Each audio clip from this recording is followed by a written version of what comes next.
ಓಂ ಶಾಂತಿ. ತಾರೀಕು 24/3/2026 ಪ್ರಾತಃ ಮುರಳಿ. ಮಧುರ ಮಕ್ಕಳೇ, ನೀವು ಗೃಹಸ್ಥ ವ್ಯವಹಾರದಲ್ಲಿರುತ್ತ ಕಮಲ ಪುಷ್ಪ ಸಮಾನ ಪವಿತ್ರರಾಗಬೇಕು. ಒಬ್ಬ ತಂದೆಯ ಮತದಂತೆ ನಡೆಯಬೇಕು. ಯಾವುದೇ ಸೇವಾ ಭಂಗ ಮಾಡಬಾರದು.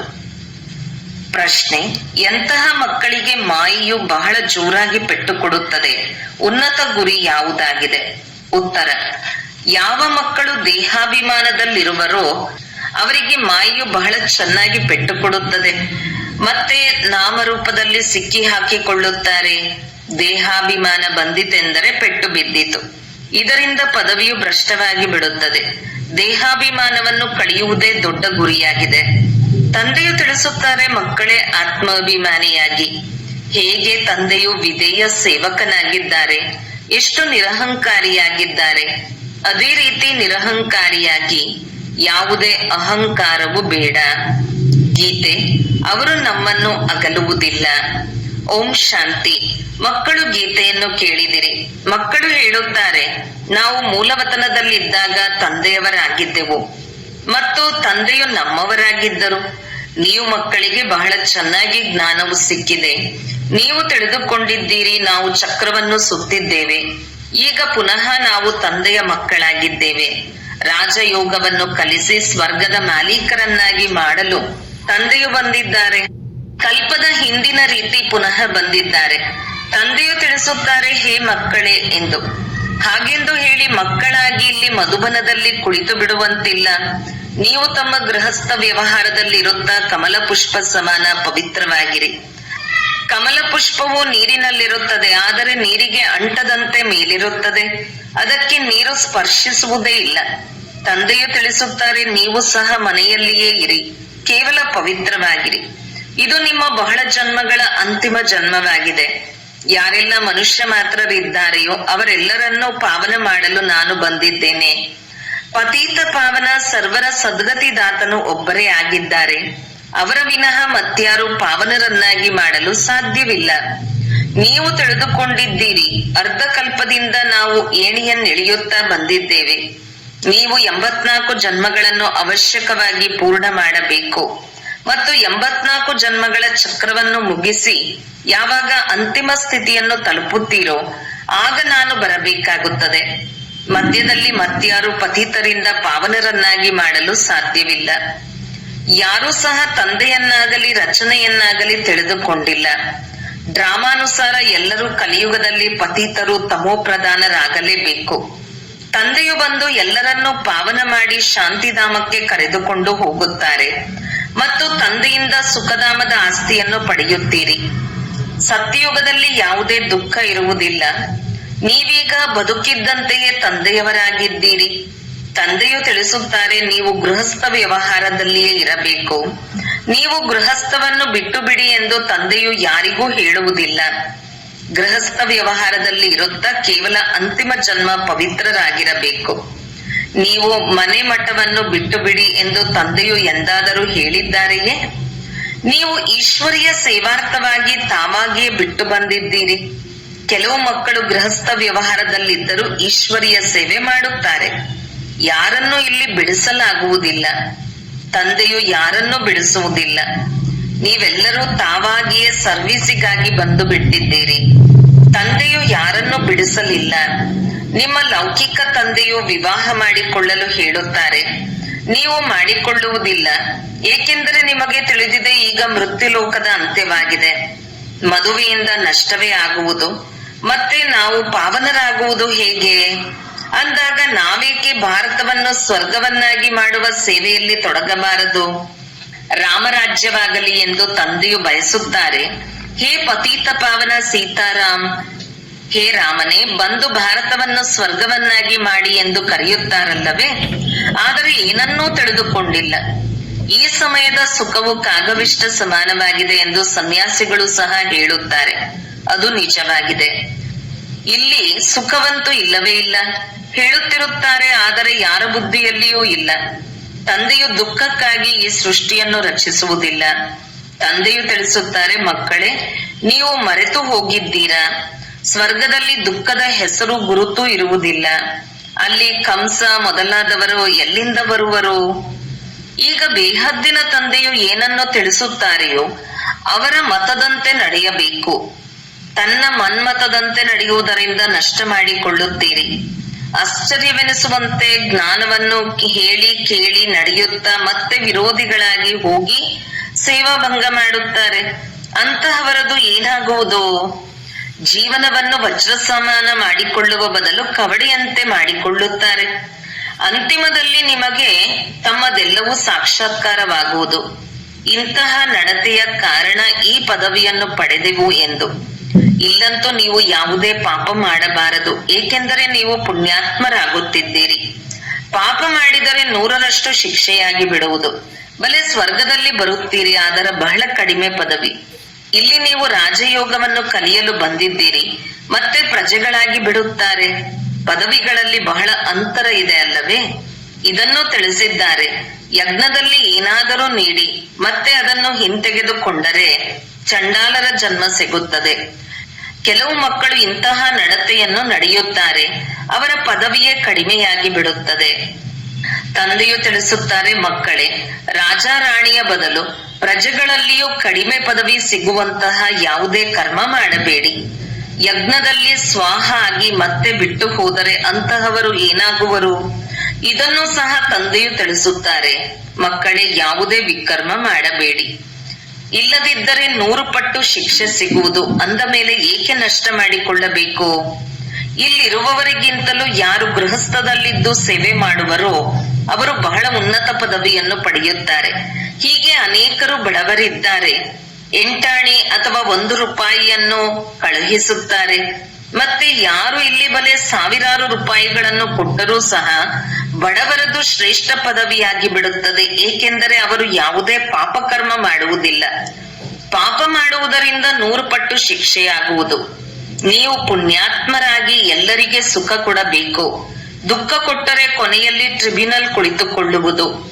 ನಾವು ಹೀಗೀಗೆ ಮಾಡಿದಿರಿ, ಈಗ ಶಿಕ್ಷೆಯನ್ನು ಅನುಭವಿಸಿ ಎಂದು ಸಾಕ್ಷಾತ್ಕಾರವಾಗುತ್ತದೆ. ಪದವಿಯು ಭ್ರಷ್ಟವಾಗುತ್ತದೆ. ಕೇಳಿಸಿಕೊಳ್ಳುತ್ತಲೂ ಇರುತ್ತಾರೆ. ಆದರೂ ಸಹ ಕೆಲವು ಮಕ್ಕಳು ಮತ್ತೆ ಉಲ್ಟಾ ನಡತೆಯನ್ನು ನಡೆಯುತ್ತಿರುತ್ತಾರೆ. ತಂದೆಯು ತಿಳಿಸುತ್ತಾರೆ, ಯಾವಾಗಲೂ ಕ್ಷೀರಖಂಡವಾಗಿರಿ. ಒಂದು ವೇಳೆ ಉಪ್ಪು ನೀರಾಗಿ ವರ್ತಿಸುತ್ತೀರಿ ಎಂದರೆ ಸೇವಾ ಭಂಗ ಮಾಡುತ್ತೀರಿ. ಯಾರದೇ ಹೆಸರು ರೂಪದಲ್ಲಿ ಸಿಕ್ಕಿ ಹಾಕಿಕೊಂಡರೆ ಇದು ಸಹ ಬಹಳ ಪಾಪವಾಗಿ ಬಿಡುತ್ತದೆ. ಮಾಯೆಯು ಇಲಿ ಇದ್ದಂತೆ, ಅದು ಗಾಳಿಯನ್ನು ಊದುತ್ತದೆ, ಕಚ್ಚುತ್ತಲೂ ಇರುತ್ತದೆ. ರಕ್ತ ಹೊರಬಂದರೂ ಸಹ ಗೊತ್ತಾಗುವುದೇ ಇಲ್ಲ.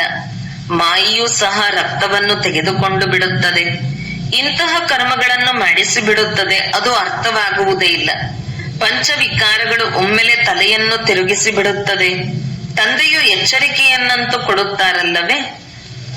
ಕೊನೆಯಲ್ಲಿ ನ್ಯಾಯ ತೀರ್ಮಾನವಾಗುವಾಗ ನಮಗೆ ಎಚ್ಚರಿಕೆ ನೀಡಲಿಲ್ಲ ಎಂದು ಹೇಳುವಂತಾಗಬಾರದು. ನಿಮಗೆ ತಿಳಿದಿದೆ, ಈಶ್ವರನೇ ಓದಿಸುತ್ತಾರೆ. ಎಷ್ಟು ನಿರಹಂಕಾರಿಯಾಗಿದ್ದಾರೆ. ಮಕ್ಕಳೇ, ನಾನು ವಿಧೇಯ ಸೇವಕನಾಗಿದ್ದೇನೆಂದು ಹೇಳುತ್ತಾರೆ. ಕೆಲವು ಮಕ್ಕಳಲ್ಲಿ ಎಷ್ಟೊಂದು ಅಹಂಕಾರವಿರುತ್ತದೆ. ತಂದೆಯ ಮಕ್ಕಳಾಗಿಯೂ ಇಂತಿಂತಹ ಕರ್ಮಗಳನ್ನು ಮಾಡುತ್ತಾರೆ. ಅದರ ಮಾತೆ ಕೇಳಬೇಡಿ. ಇದಕ್ಕಿಂತಲೂ ಯಾರು ಗೃಹಸ್ಥ ವ್ಯವಹಾರದಲ್ಲಿ ಇರುವರೋ ಅವರು ಬಹಳ ಮುಂದೆ ಹೊರಟು ಹೋಗುತ್ತಾರೆ. ದೇಹಾಭಿಮಾನವು ಬರುತ್ತಿದ್ದಂತೆಯೇ ಮಾಯೆಯು ಬಹಳ ಚೆನ್ನಾಗಿ ಪೆಟ್ಟು ಕೊಡುತ್ತದೆ. ದೇಹಾಭಿಮಾನವನ್ನು ಕಳೆಯುವುದು ಬಹಳ ದೊಡ್ಡ ಗುರಿಯಾಗಿದೆ. ದೇಹಾಭಿಮಾನವು ಬಂದು ಬಿಟ್ಟರೆ ಪೆಟ್ಟು ಬಿದ್ದಿತು ಅಂದ ಮೇಲೆ ಪದವಿ ಭ್ರಷ್ಟವಾಗಲು ದೇಹಾಭಿಮಾನದಲ್ಲಿ ಬರುವುದಾದರೂ ಏಕೆ? ಸತ್ಯಯುಗದಲ್ಲಿ ಹೋಗಿ ಕಸ ಗುಡಿಸುವಂತವರಾಗಬಾರದು. ಈಗ ಒಂದು ವೇಳೆ ತಂದೆಯೊಂದಿಗೆ ಯಾರಾದರೂ ಕೇಳಿದರೆ ತಂದೆಯು ಸ್ಪಷ್ಟವಾಗಿ ತಿಳಿಸಿಬಿಡುತ್ತಾರೆ, ನಾನು ಎಷ್ಟು ಸೇವೆ ಮಾಡುತ್ತೇನೆ, ಎಷ್ಟು ಮಂದಿಗೆ ಸುಖ ನೀಡಿದ್ದೇನೆಂದು ಪ್ರತಿಯೊಬ್ಬರೂ ತಮ್ಮ ಬಗ್ಗೆ ತಿಳಿದುಕೊಳ್ಳಬೇಕು. ಮಮ್ಮ ಬಾಬಾ ಎಲ್ಲರಿಗೆ ಸುಖ ಕೊಡುತ್ತಾರೆ, ಇಷ್ಟೊಂದು ಖುಷಿ ಪಡಿಸುತ್ತಾರೆ. ತಂದೆಯು ಬಾಂಬೆಯಲ್ಲಿ ಎಷ್ಟೊಂದು ಜ್ಞಾನದ ನರ್ತನ ಮಾಡುತ್ತಿದ್ದರು. ಬಹಳ ಮಂದಿ ಛಾತ್ರಕರಿದ್ದರಲ್ಲವೇ? ತಂದೆಯು ತಿಳಿಸುತ್ತಾರೆ, ಬಹಳ ಛಾತ್ರಕರ ಮುಂದೆ ಜ್ಞಾನದ ನರ್ತನ ಮಾಡುತ್ತೇನೆ. ಆಗ ಒಳ್ಳೊಳ್ಳೆಯ ಮಾತುಗಳು ಹೊರಬರುತ್ತವೆ. ಛಾತ್ರಕರು ಸೆಳೆಯುತ್ತಾರೆ. ನೀವು ಸಹ ಆ ರೀತಿಯಾಗಬೇಕು, ಆಗಲೇ ಫಾಲೋ ಮಾಡುವರು. ಶ್ರೀಮತದಂತೆ ನಡೆಯಬೇಕು. ತನ್ನ ಮತದಂತೆ ನಡೆದು ಕೆಟ್ಟ ಹೆಸರು ತಂದರೆ ಬಹಳ ನಷ್ಟ ಉಂಟಾಗುವುದು. ಈಗ ತಂದೆಯು ನಿಮ್ಮನ್ನು ಬುದ್ಧಿವಂತರನ್ನಾಗಿ ಮಾಡುತ್ತಾರೆ. ಭಾರತವು ಸ್ವರ್ಗವಾಗಿತ್ತಲ್ಲವೇ? ಈಗ ಈ ರೀತಿ ಯಾರಾದರೂ ತಿಳಿದುಕೊಳ್ಳುವರೇ? ಭಾರತದಂತಹ ಪಾವನ ದೇಶವು ಮತ್ಯಾವುದೂ ಇಲ್ಲ. ಈ ಮಾತನ್ನು ಹೇಳುತ್ತಾರೆ. ಆದರೆ ನಾವು ಭಾರತವಾಸಿಗಳೇ ಸ್ವರ್ಗವಾಸಿಗಳಾಗಿದ್ದೆವು, ಅಲ್ಲಿ ಅಪಾರ ಸುಖವಿತ್ತೆಂಬುದು ತಿಳಿದುಕೊಂಡಿಲ್ಲ. ಭಗವಂತನು ಬಂದು ಕೊಳಕಾದ ಬಟ್ಟೆಯನ್ನು ಒಗೆಯುತ್ತಾರೆ ಎಂದು ಗುರುನಾನಕರು ಭಗವಂತನ ಮಹಿಮೆಯನ್ನು ಹಾಡಿದ್ದಾರೆ. ಏಕೋಂಕಾರ ಎಂದು ಅವರದೇ ಮಹಿಮೆ ಇದೆ. ಶಿವಲಿಂಗದ ಬದಲು ಅಕಾಲ ಸಿಂಹಾಸನ ಹೆಸರನ್ನಿಟ್ಟು ಬಿಟ್ಟಿದ್ದಾರೆ. ಈಗ ತಂದೆಯು ನಿಮಗೆ ಇಡೀ ಸೃಷ್ಟಿಯ ರಹಸ್ಯವನ್ನು ತಿಳಿಸುತ್ತಾರೆ. ಮಕ್ಕಳೇ, ಒಂದು ಪಾಪವನ್ನು ಮಾಡಬಾರದು, ಇಲ್ಲದಿದ್ದರೆ 100ರಷ್ಟು ಶಿಕ್ಷೆಯಾಗುವುದು. ನನ್ನ ನಿಂದನೆ ಮಾಡಿಸಿದರೆ ಪದವಿಯು ಭ್ರಷ್ಟವಾಗಿ ಬಿಡುವುದು. ಬಹಳ ಸಂಭಾಲನೆ ಮಾಡಿಕೊಳ್ಳಬೇಕು. ತನ್ನ ಜೀವನವನ್ನು ವಜ್ರ ಸಮಾನ ಮಾಡಿಕೊಳ್ಳಿ, ಇಲ್ಲದಿದ್ದರೆ ಬಹಳ ಪಶ್ಚಾತ್ತಾಪ ಪಡುತ್ತೀರಿ. ಏನೆಲ್ಲ ವಿರುದ್ಧವಾಗಿ ಮಾಡಿದ್ದೀರೋ ಅದು ಒಳಗೆ ತಿನ್ನುತ್ತಿರುತ್ತದೆ. ಕಲ್ಪ ಕಲ್ಪವೂ ನಾವು ಇದೇ ರೀತಿ ಮಾಡುತ್ತೇವೆಯೇ? ಯಾವುದರಿಂದ ನೀಚ ಪದವಿಯನ್ನು ಪಡೆಯುತ್ತೇವೆ ಎಂದು ತಂದೆಯು ತಿಳಿಸುತ್ತಾರೆ. ಮಾತಾಪಿತರನ್ನು ಅನುಸರಿಸಬೇಕೆಂದರೆ ಸತ್ಯತೆಯಿಂದ ಸೇವೆ ಮಾಡಿ. ಮಾಯೆಯಂತೂ ಒಂದಲ್ಲ ಒಂದು ಕಡೆಯಿಂದ ನುಸುಳಿ ಬರುತ್ತದೆ. ಸೇವಾ ಕೇಂದ್ರಗಳ ಸಂಚಾಲಕರು ಬಹಳ ನಿರಹಂಕಾರಿಯಾಗಿರಬೇಕು. ತಂದೆಯು ನೋಡಿ ಎಷ್ಟೊಂದು ನಿರಹಂಕಾರಿಯಾಗಿದ್ದಾರೆ. ಕೆಲವು ಮಕ್ಕಳು ಅನ್ಯರಿಂದ ಸೇವೆ ಪಡೆದುಕೊಳ್ಳುತ್ತಾರೆ. ತಂದೆಯು ಎಷ್ಟೊಂದು ನಿರಹಂಕಾರಿಯಾಗಿದ್ದಾರೆ. ಎಂದೂ ಯಾರ ಮೇಲೂ ಕೋಪಿಸಿಕೊಳ್ಳುವುದಿಲ್ಲ. ಮಕ್ಕಳು ಒಂದು ವೇಳೆ ಆಜ್ಞಾಕಾರಿಗಳಾಗಿದ್ದರೆ ತಂದೆಯು ಅವರಿಗೆ ತಿಳಿಸುತ್ತಾರೆ. ನೀವು ಏನು ಮಾಡುತ್ತೀರಿ ಎಂಬುದನ್ನು ಬೇಹದ್ದಿನ ತಂದೆಯೇ ತಿಳಿದುಕೊಂಡಿದ್ದಾರೆ. ಎಲ್ಲಾ ಮಕ್ಕಳು ಒಂದೇ ಸಮನಾಗಿ ಸುಪುತ್ರರಾಗಿರುವುದಿಲ್ಲ. ಕುಪುತ್ರರು ಇರುತ್ತಾರೆ. ತಂದೆಯು ತಿಳುವಳಿಕೆ ನೀಡುತ್ತಾರೆ. ಅನೇಕ ಮಕ್ಕಳಿದ್ದಾರೆ. ಇವರು ವೃದ್ಧಿಯಾಗುತ್ತಾ ಲಕ್ಷಾಂತರ ಅಂದಾಜಿನಲ್ಲಿ ಮಕ್ಕಳು ವೃದ್ಧಿಯಾಗುತ್ತಾರೆ. ಆದ್ದರಿಂದ ತಂದೆಯು ಮಕ್ಕಳಿಗೆ ಎಚ್ಚರಿಕೆ ನೀಡುತ್ತಾರೆ. ಮಕ್ಕಳೇ, ಯಾವುದೇ ತಪ್ಪು ಮಾಡಬೇಡಿ. ಇಲ್ಲಿ ಪತೀತರಿಂದ ಪಾವನರಾಗಲು ಬಂದಿದ್ದೀರಿ ಅಂದ ಮೇಲೆ ಯಾವುದೇ ಪತೀತ ಕೆಲಸವನ್ನು ಮಾಡಬೇಡಿ. ನಾಮರೂಪದಲ್ಲಿ ಸಿಲುಕಬೇಡಿ. ದೇಹಾಭಿಮಾನದಲ್ಲಿ ಬರಬೇಡಿ.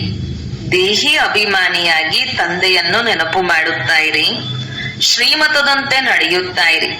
ಮಾಯೆಯು ಬಹಳ ಪ್ರಬಲವಾಗಿದೆ. ತಂದೆಯು ಎಲ್ಲವನ್ನೂ ತಿಳಿಸಿಬಿಡುತ್ತಾರೆ. ಒಳ್ಳೆಯದು. ಮಧುರಾತಿ ಮಧುರ ಅಗಲಿ ಹೋಗಿ ಮರಳಿ ಸಿಕ್ಕಿರುವ ಮಕ್ಕಳ ಪ್ರತಿ ಮಾತಪಿತಾ ಬಾಪ್ದಾದರವರ ನೆನಪು, ಪ್ರೀತಿ ಹಾಗೂ ಸುಪ್ರಭಾತ. ಆತ್ಮೀಯ ಮಕ್ಕಳಿಗೆ ಆತ್ಮೀಯ ತಂದೆಯ ನಮಸ್ತೆ. ಧಾರಣೆಗಾಗಿ ಮುಖ್ಯ ಸಾರ. 1. ತಂದೆಯ ಸಮಾನ ನಿರಹಂಕಾರಿಗಳಾಗಬೇಕು. ಯಾರಿಂದಲೂ ಸೇವೆ ತೆಗೆದುಕೊಳ್ಳಬಾರದು. ಯಾರಿಗೂ ದುಃಖವನ್ನು ಕೊಡಬಾರದು. ಶಿಕ್ಷೆಯನ್ನು ಅನುಭವಿಸುವಂತಹ ಯಾವುದೇ ಪಾಪಕರ್ಮ ಮಾಡಬಾರದು. ಪರಸ್ಪರ ಕ್ಷೀರಖಂಡವಾಗಿರಬೇಕು. 2. ಒಬ್ಬ ತಂದೆಯ ಶ್ರೀಮತದಂತೆ ನಡೆಯಬೇಕು, ತನ್ನ ಮತದಂತೆ ಅಲ್ಲ. ವರದಾನ: ಸೆಕೆಂಡಿನಲ್ಲಿ ದೇಹವೆಂಬ ಪೊರೆಯಿಂದ ಭಿನ್ನವಾಗಿ ಕರ್ಮಭೋಗದ ಮೇಲೆ ವಿಜಯ ಪ್ರಾಪ್ತಿ ಮಾಡಿಕೊಳ್ಳುವಂತಹ ಸರ್ವಶಕ್ತಿ ಸಂಪನ್ನ ಭವ. ಯಾವಾಗ ಕರ್ಮಭೋಗವು ಹೆಚ್ಚಾಗುತ್ತದೆ, ಕರ್ಮೇಂದ್ರಿಯಗಳು ಕರ್ಮಭೋಗಕ್ಕೆ ವಶವಾಗಿ ತನ್ನ ಕಡೆ ಆಕರ್ಷಿಸುತ್ತದೆ. ಅರ್ಥಾತ್ ಯಾವ ಸಮಯದಲ್ಲಿ ಬಹಳ ನೋವುಂಟಾಗುತ್ತದೆ ಅಂತಹ ಸಮಯದಲ್ಲಿ ಕರ್ಮಭೋಗವನ್ನು ಕರ್ಮಯೋಗದಲ್ಲಿ ಪರಿವರ್ತನೆ ಮಾಡುವವರು, ಸಾಕ್ಷಿಯಾಗಿದ್ದು ಕರ್ಮೇಂದ್ರಿಯಗಳಿಂದ ಭೋಗಿಸುವವರೇ ಸರ್ವಶಕ್ತಿ ಸಂಪನ್ನ ಅಷ್ಟರತ್ನ ವಿಜಯಿ ಎಂದು ಕರೆಸಿಕೊಳ್ಳುತ್ತಾರೆ. ಇದಕ್ಕಾಗಿ ದೇಹವೆಂಬ ಪೊರೆಯಿಂದ ಭಿನ್ನವಾಗುವ ಅಭ್ಯಾಸವು ಬಹಳ ಸಮಯದಿಂದ ಇರಲಿ. ಈ ವಸ್ತ್ರ ಪ್ರಪಂಚದ ಅಥವಾ ಮಾಯೆಯ ಆಕರ್ಷಣೆಯಲ್ಲಿ ಟೈಟ್ ಅರ್ಥಾತ್ ಸೆಳೆತ ಇರಬಾರದು. ಹೀಗಿದ್ದಾಗ ಸಹಜವಾಗಿ ಬಿಡಬಹುದು. ಸ್ಲೋಗನ್: ಸರ್ವರ ಗೌರವವನ್ನು ಪ್ರಾಪ್ತಿ ಮಾಡಿಕೊಳ್ಳುವುದಕ್ಕಾಗಿ ನಿರಹಂಕಾರಿ ಗುಣವಿರಲಿ. ನಿರಹಂಕಾರಿ ಆಗಿರುವುದು ಮಹಾನತೆಯ ಸಂಕೇತವಾಗಿದೆ. ಮಾತೇಶ್ವರಿಜಿಯವರ ಅಮೂಲ್ಯ ಮಹಾವಾಕ್ಯ. 1. ಈಶ್ವರ ಸರ್ವವ್ಯಾಪಿ ಅಲ್ಲ. ಇದರ ಪ್ರಮಾಣ ಏನು? ಶಿರೋಮಣಿ ಗೀತೆಯಲ್ಲಿ ಭಗವಾನ್ ವಾಚ ಯಾವುದಿದೆ ಮಕ್ಕಳೇ? ಅಲ್ಲಿ ಜಯ ಇದೆ, ಅಲ್ಲಿ ನಾನು ಇರುವೆ. ಇದು ಸಹ ಪರಮಾತ್ಮನ ಮಹಾವಾಕ್ಯವಿದೆ. ಬೆಟ್ಟಗಳಲ್ಲಿ ಏನು ಹಿಮಾಲಯ ಬೆಟ್ಟ ಇದೆ, ಅದರಲ್ಲಿದ್ದೇನೆ. ಮತ್ತು ಸರ್ಪಗಳಲ್ಲಿ ಕಪ್ಪು ನಾಗದಲ್ಲಿದ್ದೇನೆ. ಅದರಿಂದ ಪರ್ವತಗಳಲ್ಲಿ ಉನ್ನತವಾದ ಪರ್ವತ ಕೈಲಾಸ ಪರ್ವತವನ್ನು ತೋರಿಸುತ್ತಾರೆ. ಮತ್ತು ಸರ್ಪಗಳಲ್ಲಿ ಕರಿನಾಗ, ಆದ್ದರಿಂದ ಇದರಲ್ಲಿ ಸಿದ್ಧವಾಗುತ್ತದೆ. ಪರಮಾತ್ಮ ಒಂದು ವೇಳೆ ಸರ್ವ ಸರ್ಪಗಳಲ್ಲಿ ಕೇವಲ ಕರಿನಾಗನಲ್ಲಿ ಮಾತ್ರ ಇದ್ದಾರೆ ಅಂದಾಗ ಸರ್ವ ಸರ್ಪಗಳಲ್ಲಿ ಅವರ ವಾಸ ಇದೆ ಎಂದಾಯಿತಲ್ಲವೇ? ಒಂದು ವೇಳೆ ಪರಮಾತ್ಮ ಉನ್ನತದಲ್ಲಿ ಉನ್ನತವಾದ ಪರ್ವತಗಳಲ್ಲಿರುವುದಾದರೆ ಕೆಳಗೆ ಸಣ್ಣ ಸಣ್ಣ ಬೆಟ್ಟಗಳಲ್ಲಿಲ್ಲ. ಮತ್ತು ನಂತರ ಹೇಳುತ್ತಾರೆ, ಎಲ್ಲಿ ಜಯವಿದೆ ಅಲ್ಲಿ ನನ್ನ ಜನ್ಮ, ಅಂದರೆ ಸೋಲಿನಲ್ಲಿ ನಾನಿಲ್ಲ. ಈಗ ಇದೇ ಮಾತು ಸಿದ್ಧ ಮಾಡುತ್ತದೆ, ಪರಮಾತ್ಮ ಸರ್ವವ್ಯಾಪಿ ಅಲ್ಲ. ಒಂದು ಕಡೆ ಹೀಗೂ ಹೇಳುತ್ತಾರೆ ಮತ್ತು ಇನ್ನೊಂದು ಕಡೆ ಹೀಗೂ ಹೇಳುತ್ತಾರೆ. ಪರಮಾತ್ಮ ಅನೇಕ ರೂಪದಲ್ಲಿ ಬರುತ್ತಾರೆ. ಹೇಗೆ ಪರಮಾತ್ಮನಿಗೆ 24 ಅವತಾರಗಳಲ್ಲಿ ತೋರಿಸುತ್ತಾರೆ, ಹೇಳುತ್ತಾರೆ ಆಮೆ, ಮೀನು ಇತ್ಯಾದಿ ರೂಪ ಪರಮಾತ್ಮನದು ಎಂದು. ಇದೆಲ್ಲ ಅವರ ಮಿಥ್ಯ ಜ್ಞಾನವಾಗಿದೆ. ಹಾಗೆಯೇ ಪರಮಾತ್ಮನನ್ನು ಸರ್ವವ್ಯಾಪಿ ಎಂದು ತಿಳಿದು ಕುಳಿತಿದ್ದಾರೆ. ಆದರೆ ಈ ಸಮಯ ಕಲಿಯುಗದಲ್ಲಿ ಸರ್ವವ್ಯಾಪಿ ಮಾಯೆಯು ವ್ಯಾಪಕವಾಗಿದೆ ಅಂದ ಮೇಲೆ ಮತ್ತೆ ಪರಮಾತ್ಮ ಹೇಗೆ ವ್ಯಾಪಕ ಆಗಲು ಸಾಧ್ಯ? ಗೀತೆಯಲ್ಲಿ ಹೇಳಲಾಗಿದೆ, ನಾನು ಮಾಯೆಯಲ್ಲಿ ವ್ಯಾಪಕನಾಗಿಲ್ಲ. ಇದರಿಂದ ಪರಮಾತ್ಮ ಸರ್ವವ್ಯಾಪಕನಲ್ಲ ಎಂದು ಸಿದ್ಧವಾಗುತ್ತದೆ. 2. ನಿರಾಕಾರಿ ಪ್ರಪಂಚ ಆತ್ಮ ಮತ್ತು ಪರಮಾತ್ಮರು ಇರುವಂತಹ ಸ್ಥಾನ. ಈಗ ಇದಂತೂ ನೀವು ತಿಳಿದುಕೊಂಡಿದ್ದೀರಿ. ನಾವು ನಿರಾಕಾರಿ ಪ್ರಪಂಚ ಎಂದು ಹೇಳುತ್ತೇವೆ, ಅಂದರೆ ನಿರಾಕಾರದ ಅರ್ಥ ಯಾವುದೇ ಆಕಾರವಿಲ್ಲ ಎಂದಲ್ಲ. ಹೇಗೆ ನಾವು ನಿರಾಕಾರಿ ಪ್ರಪಂಚ ಅಂದಾಗ ಇದರ ಅರ್ಥ ಆಗಿದೆ ಖಂಡಿತ ಬೇರೆ ಒಂದು ಪ್ರಪಂಚವಿದೆ ಎಂದು. ಆದರೆ ಅದು ಸ್ಥೂಲ ಸೃಷ್ಟಿಯ ರೀತಿ ಆಕಾರವಿಲ್ಲ. ಹೇಗೆ ಪರಮಾತ್ಮ ನಿರಾಕಾರನಾಗಿದ್ದಾರೆ, ಆದರೆ ಅವರಿಗೆ ತಮ್ಮ ಸೂಕ್ಷ್ಮವಾದ ರೂಪ ಅವಶ್ಯಕವಾಗಿದೆ. ಹಾಗೆ ನಾವು ಆತ್ಮ ಮತ್ತು ಪರಮಾತ್ಮರ ಧಾಮ ವಾಸಸ್ಥಾನ ನಿರಾಕಾರಿ ಪ್ರಪಂಚವಾಗಿದೆ. ಆದ್ದರಿಂದ ಯಾವಾಗ ನಾವು ಪ್ರಪಂಚ ಎನ್ನುವ ಅಕ್ಷರ ಉಚ್ಚರಿಸುತ್ತೇವೆ ಅಂದಾಗ ಇದರಿಂದ ಸಿದ್ಧವಾಗುತ್ತದೆ ಅದು ಒಂದು ಪ್ರಪಂಚವಾಗಿದೆ ಮತ್ತು ಅಲ್ಲಿರುತ್ತಾರೆ. ಅದಕ್ಕಾಗಿಯೇ ಪ್ರಪಂಚ ಎನ್ನುವ ಹೆಸರು ಆಗಿದೆ. ಈಗ ಪ್ರಪಂಚದ ಮನುಷ್ಯರು ತಿಳಿಯುತ್ತಾರೆ, ಪರಮಾತ್ಮನ ರೂಪವೂ ಸಹ ಅಖಂಡ ಜ್ಯೋತಿ ತತ್ವವಾಗಿದೆ. ಅದಾಗಿದೆ ಪರಮಾತ್ಮ ಇರುವಂತಹ ಸ್ಥಾನ. ಯಾವುದನ್ನು ರಿಟೈರ್ಡ್ ಹೋಮ್ ನಿವಾಸ ಎಂದು ಕರೆಯುತ್ತಾರೆ.